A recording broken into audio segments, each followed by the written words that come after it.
പിന്നെ ഡൽഹിയിൽ നിന്ന് കിട്ടിയ വേറൊരു ശീലം ഒരു ദുശീലമായിട്ട് ഉപേക്ഷിച്ചൊരു സാധനമാണ്. അത് ഡൽഹി ശീലങ്ങൾ ചോദിച്ചുകൊണ്ടാണ്. ഡൽഹി പഠിക്കാൻ പോയ കാലം തൊട്ട് ഈ വെള്ളത്തിന് പകരം കോള ചൂസ് ചെയ്യാനായിട്ടുള്ള ടെൻഡൻസി ഉണ്ടായിരുന്നു. അമിതമായി കോള കുടിക്കും. നിങ്ങൾ വിചാരിക്കുന്നതിനപ്പുറം. ഇപ്പം പറഞ്ഞാൽ ഞാൻ എണ്ണം പറയുന്നില്ല, എണ്ണം പറഞ്ഞത് ട്രോളായിട്ട് എൻ്റെ നെഞ്ചത്ത് തന്നെ വരും എന്നുള്ളത് കൊണ്ട് ഞാൻ എണ്ണം പറയാത്ത രീതിയിൽ കോള കുടിക്കും. അപ്പം ഒരു 2011 തൊട്ട് 2017 വരെ ഞാൻ കണ്ടിന്യൂസ് ആയിട്ട് കോള കൺസ്യൂം ചെയ്യുന്നു. അപ്പം 2017 എൻ്റെ ഒരു ഫ്രണ്ടിന് ഓസ്ട്രേലിയയിൽ പോകാൻ വേണ്ടിയിട്ടൊരു ഫുൾ ബോഡി ചെക്കപ്പ് ആവശ്യമായിട്ട് വന്നു. അപ്പോൾ എന്നെ കൂട്ടിന് ഞാനും കൂടെ പോവാണ്. നമ്മുടെ അടുത്ത സുഹൃത്താണ്. ഹോസ്പിറ്റലിൽ ചെന്ന് കഴിഞ്ഞ് കഴിഞ്ഞപ്പം ഇതൊരു ഫുൾ ഡേ പ്രക്രിയയാണ്. അപ്പം തിരുവനന്തപുരത്ത് ഒരു ഹോസ്പിറ്റലാണ് പോകുന്നത്. ഇതൊരു ഫുൾ ഡേ പ്രക്രിയ ആകുമ്പം നമ്മളും ഇതിന്റെ പാർട്ടാണല്ലോ.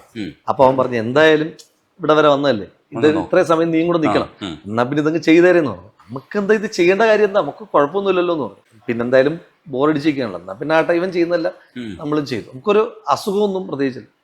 അപ്പോൾ ഇങ്ങനെ നോക്കി ഇതെല്ലാം കഴിഞ്ഞ് കഴിഞ്ഞിട്ട് ഈ ഹോൾ ബോഡി ചെക്കപ്പ് കഴിഞ്ഞിട്ട് ഡോക്ടർ കൺസൾട്ടേഷൻ ഉണ്ട്. അപ്പോൾ അവസാനം എത്തിയപ്പോൾ ഡോക്ടർ വളരെ സീരിയസ് ആയിട്ട് ഇരിക്കുന്നു. അപ്പോൾ നമ്മൾ വളരെ കാഷ്വലായിട്ട് ചെല്ലുന്നു. അപ്പോൾ ചെല്ലുമ്പോൾ എന്നോട് ഡോക്ടർ ചോദിച്ചു, മദ്യപിക്കാറുണ്ടോ? ഞാൻ പറഞ്ഞില്ല, ഞാൻ മദ്യപിക്കില്ല. അല്ല, മദ്യപിക്കാറുണ്ടോ? ഇല്ല, മദ്യപിക്കുമെങ്കിൽ മദ്യപിക്കുമെന്ന് പറയുന്നതിനകത്ത് കുഴപ്പം. അപ്പോൾ അയാൾ പറഞ്ഞു, നിങ്ങളുടെ ട്രൈഗ്ലിസറൈഡ് വളരെ കൂടുതലാണെന്ന്. ഒരു വലിയ നമ്പറാണ് ട്രൈഗ്ലിസറൈഡ്.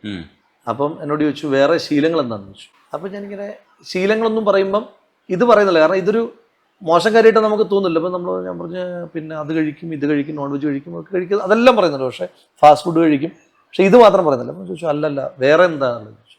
അപ്പം ഞാനിങ്ങനെ കാഷ്വലായിട്ട് പറഞ്ഞു, ഇങ്ങനെ കോള കുടിക്കുന്നു. അപ്പോൾ അന്നേരം അയാൾ പറഞ്ഞു, സ്വിച്ച് ഇട്ടതുപോലെ നിർത്തിക്കോളാൻ പറഞ്ഞു. അപ്പോൾ അങ്ങനെ 2017 ശേഷം പിന്നെ കോള കുടിച്ചിട്ടേ ഇല്ല എന്നല്ല, ഇപ്പം വളരെ സാഹചര്യവശാൽ 1-2 തവണ കുടിച്ചിട്ടുള്ളതല്ല ഞാൻ കുടിക്കാറ്.